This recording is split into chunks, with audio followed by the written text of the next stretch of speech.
Spanish super কাপের প্রথম সেমিফাইনালে বার্সেলোনা ৫-০ গোলে উড়িয়ে দিয়েছে অ্যাথলেটিক বিলবাওকে। ম্যাচে ব্রাজিলিয়ান ফরওয়ার্ড রাফায়েল রাফিনিয়া একাই করেন জোড়া গোল। অন্যদিকে সিরি এতে জয় পেয়েছে ইন্টার মিলান। সৌদি আরবের কিং আবদুল্লাহ স্পোর্টস সিটির সবুজ গালিচা যেন এক ফুটবলীয় ঝড়ের সাক্ষী হলো। বিলবাওকে গোলের বন্যায় ভাসিয়ে ফাইনালে ওঠে বার্সেলোনা। পুরো ম্যাচে ৮০% বল নিজেদের দখলে রেখেছিল কাতালান ক্লাবটি। প্রথমার্ধে মাত্র ১৬ মিনিটে ৪টি গোল করে বার্সেলোনা ম্যাচের নিয়ন্ত্রণ নিজেদের দখলে নিয়ে নেয়।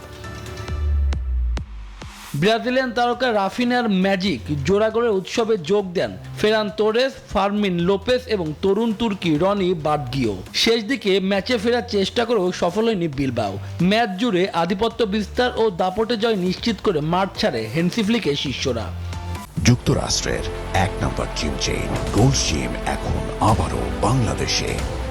বসুন্ধরা আবাসিক এলাকা ও বসুন্ধরা সিটি শপিং মলে। অন্যদিকে সিরিয়া লিগে পারমাকে ২-০ গোলে হারায় ইন্টার মিলান। পারমার জালে মিলানের হয়ে প্রথম বল পাঠান ফেদরিকো এবং অতিরিক্ত মিনিটে ফরাসি ফুটবলার মার্কাস থোরাস। অপর আরেক ম্যাচে নেপোলির মুখোমুখি হয় হেল্লাস।